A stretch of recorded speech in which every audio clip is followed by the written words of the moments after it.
is TMI Tuesday, and I've been having a chat with Felix Isere and Salvation Unknown Roba.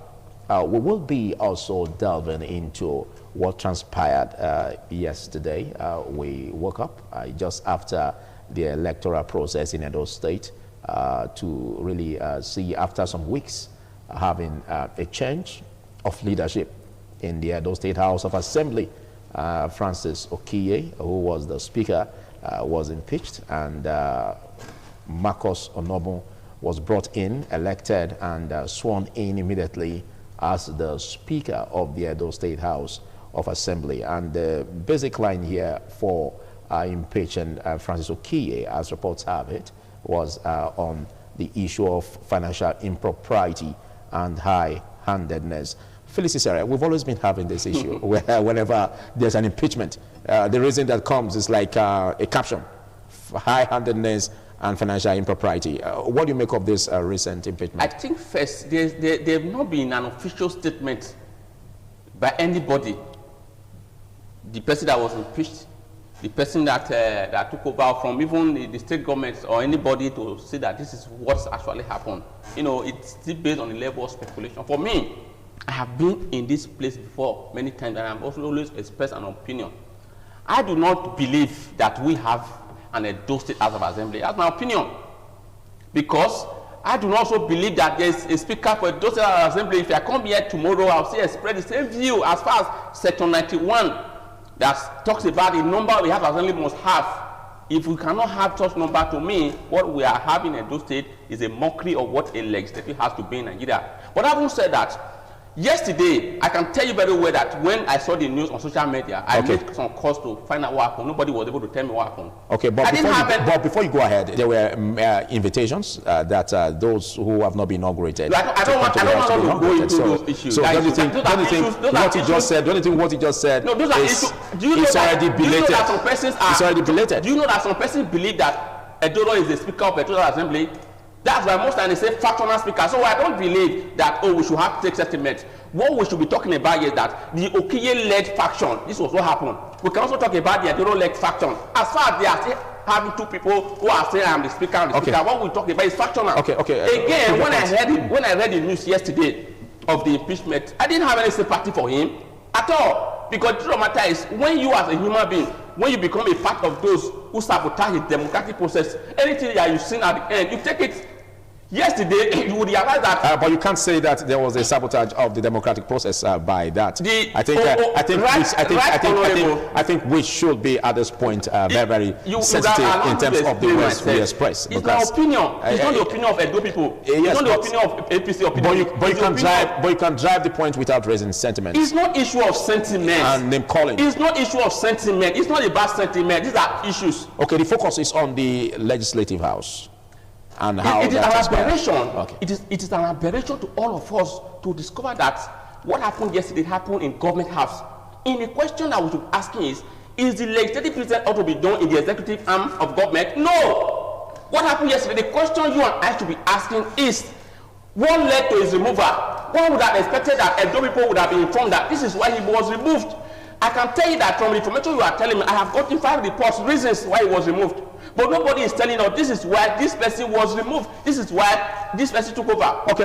Over now. Let's. TMI. Every opinion counts. Thank you, in case you're just joining us. It's still TMI Tuesday, and I've been having a chat with Felix Isere, and of course also with Salvation Unknown Roba.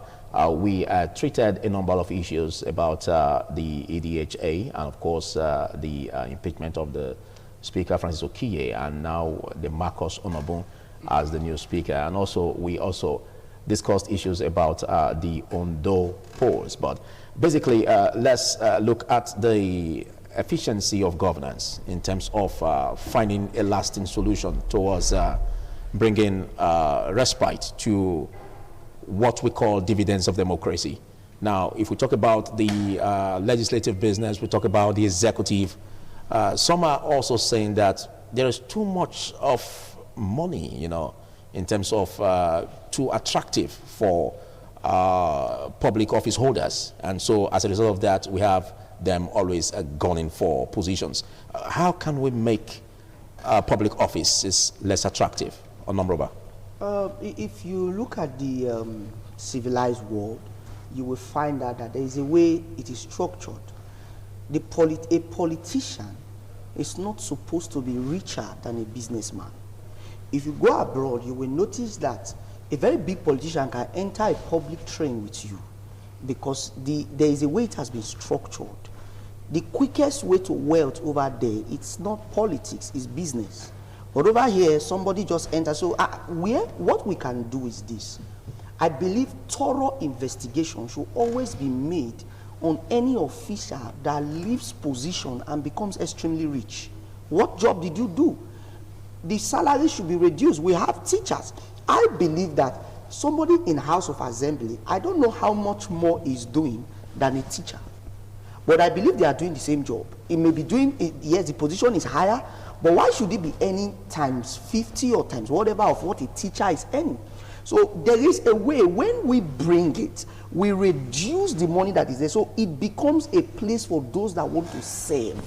It becomes a place, the allowances, the aids, you see an aid, having an aid, you know, it's too, like you said, it's too attractive. So the only way is thorough, we remove corruption, then there's thorough investigation.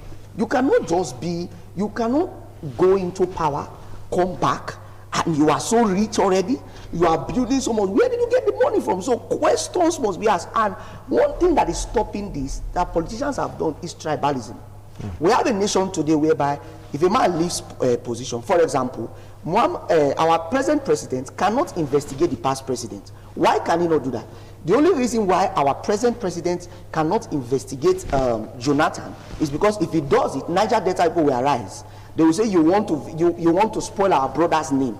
We need to have a place whereby if you leave, answer questions. Jonathan should answer questions. When Buhari leaves, he should answer questions. How did you amount to a? I believe when Buhari came, we knew how many cows he said he has. So if he's leaving and those cows have multiplied by 20, we want to know how we're able to get. So I believe politicians should be scrutinized. They should be open. We should be able to know what you got in when you came in, what you are worth when you came in, and when you are going out, what you are worth. It shouldn't be a place of making money. It should be a place of service. We should get people that want to serve. Okay. And let me tell you the truth, Mr. Philip. There is no true serving politician that will not be rich. Because the fact is this, if you really even forget about government money, the people have a way of appreciating you. The people that you have done for. So we need to come to an extent where we remove it. Let it be about service and not about. So the system, we need to create a system that doesn't encourage too much of the money going into it. Okay, thank you. Felix Sarah, if you agree with me, there are issues about really a repositioning governance. And if we talk about electoral process in Ondo, we talk about the reasons for elections in any part of the country or of the world, it's because they want the institutions of government to function. We can basically put it as democracy by the people, for the people, and of the people, a government of the people, by the people, and of the people as democracy.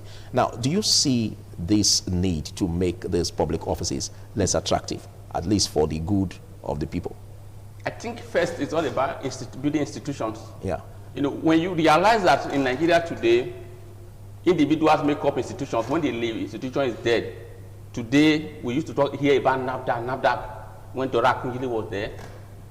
EFCC, we used to talk about EFCC when Ribadu was there. But today, we cannot talk about having such institution again because those individuals are. But if we start building very strong, reliable, and strong institutions, we can be able to have assurance that there will be dividends of democracy. Again, apart from this is, in also looking at this democratic process and this democracy we're talking about, there can never be a democracy in any nation wherein opinions are not allowed. So if we believe that if we are more concerned about building democracy, we should also appreciate individual opinion.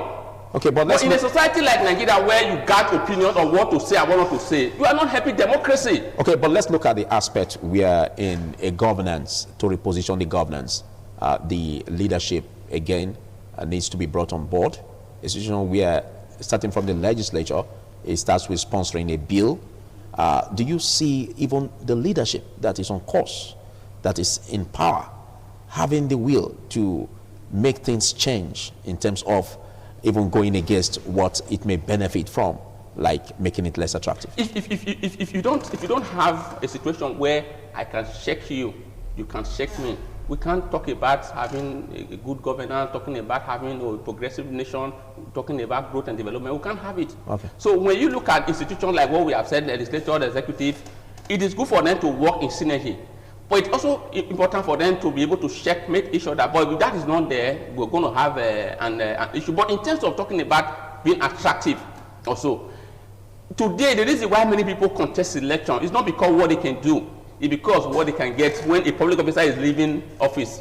You see them, they build different houses. But there are no mechanism for checking this. If there is a mechanism for checking it, we will understand that if anybody wants to contest, knowing very well that, oh, it's not about what I can make, it's all about what I can do. People will not kill themselves for election. So I believe that the laws are not the problem. But I believe that the system is the problem. It don't we need to have a systemic revolution where the people now have an idea of it is all about what you can offer, not what you can get. People will not be patriotic to perform when they come on board. And again, the people also they also accomplice to these offenses. They are accomplice because many of them believe so much in what these politicians can give them than what they can do. So people want to get money from the government. They want to make money because when they know that if I go to my village, this one will ask me for children, school fees, or this one will come and say, my daughter is doing burial, or my father's burial, and you start spending money. Because of the demands from people, they tend to want to make more money to satisfy the demands of this individual. So if we make it to even be less attractive for them, when people now know that, oh, these people don't have access to large sum of money, nobody will demand from politicians. Okay, going forward, let's look at do elections has been done. Let's look at other positive aspects where, because this is coming up because of the 2023 elections. Now we have the issue where security personnel being deployed to Edo, to Ondo, having a very huge number. But again, when there is a general election, we could have this challenge of enough manpower, I mean security personnel. Going forward in 2023 general elections, what's your advice to INEC? I feel, first, let me just say one or two things about that part of money. Okay. Our society, he said something and I want to add to that. Okay. We need to have a moral standard. We have a society whereby if a man has the money, that's all. We don't care how you have the money. We start giving you titles. We start giving you names. If a young boy can drive GLK in this town today, and his parents are not even asking questions. So we too, we are at fault because we are not questioning people. In fact, if I am a local government chairman and I go back to my village after I leave the office and I do not come back with money, my village people will laugh at me. My wife will insult me. My children will call me a fool. They will tell me that, you see your mates, you became local government chairman. Just imagine I'm a local government chairman, and after I leave office, I'm still driving the same car I was driving before I entered that office. My wife may leave me. Your children may laugh. So the society also pushes these people to do what they do. So we cannot be pushing them, and at the end of the day, be blaming them for what we push them to do. We should have society. We have today now, we are kings. Somebody will just win BB Naija, a show that is not very moral, and a king gives him chieftaincy title. The government gives him money. A king gives him chieftaincy title, calls him chief, because he won 40 million naira in a show, because he slept with a girl on camera. A king will not give him chieftaincy title. What are you telling the young people? You are just telling people that whatever you do, make the money and the society respect you. So the society must also hold ourselves responsible for some of these things. Now my advice to INEC is, for us to get better elections, we need to be more electronic. There are things you cannot read. I've been in serious campaign. Can't we have a system whereby every polling unit, as voting is going on, we are seeing it in a server? How can you read that? When we have a polling unit at Oluku here, that lady there, because there is a place you don't rig election. If you notice, when papers are being counted, the people watch it. They can't. APC won or PDP won. The problem that always happens in election is when you are carrying that thing from that place to where we don't know to go and collate. I am looking at an electoral system whereby every Nigerian can use his calculator to calculate an election. This collating should just be a formal thing. If PDP won in Oluku, it should be upload it in a site. Here, you don't need to go and collate it anywhere. I don't know what we need this collation for. The collation should be, everybody can collate. You're talking about electronic transmission? Yes, we're talking about real transparency. What they are doing now, they are trying.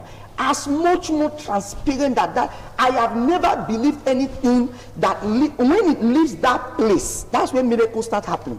So if INEC wants to do more, whatever they are doing, that they should improve it better and better. And our card readers, I don't know, so much money is being spent on that thing. I don't know why it's always failing on election day, whether it is battery, whether it is internet. Now, we have how many years, and the billions that have been invested.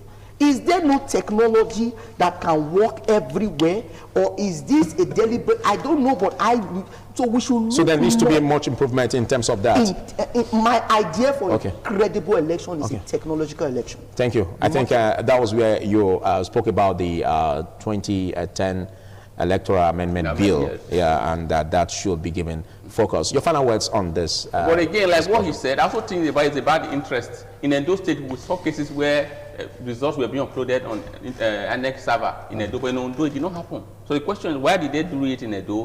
Why did they not do it in Ondo? What made it to happen in Edo? Yes, and, so that's to say that why did they borrow relief? When people have interest in anything, they always have a way of doing anything that they do to legitimize what they want to do and not to do it. In the case of Edo, why did they do it in Ondo? Why did they do it? So again, for us to have a credible elections in Nigeria, we must go back to our electoral system. We must go back to the waste report to see how to build a more reliable electoral system, that when elections are conducted, people don't need to go to tribunal, people don't need to protest, people don't need to criticize it. Everybody believes that this election was free and fair. Thank you. Your final words on this, Honorable. Nigerians, I want to celebrate Nigerians, and I want to say that the greatest foundation of democracy is a free and fair election. If anything goes wrong in the election, everything goes wrong in government.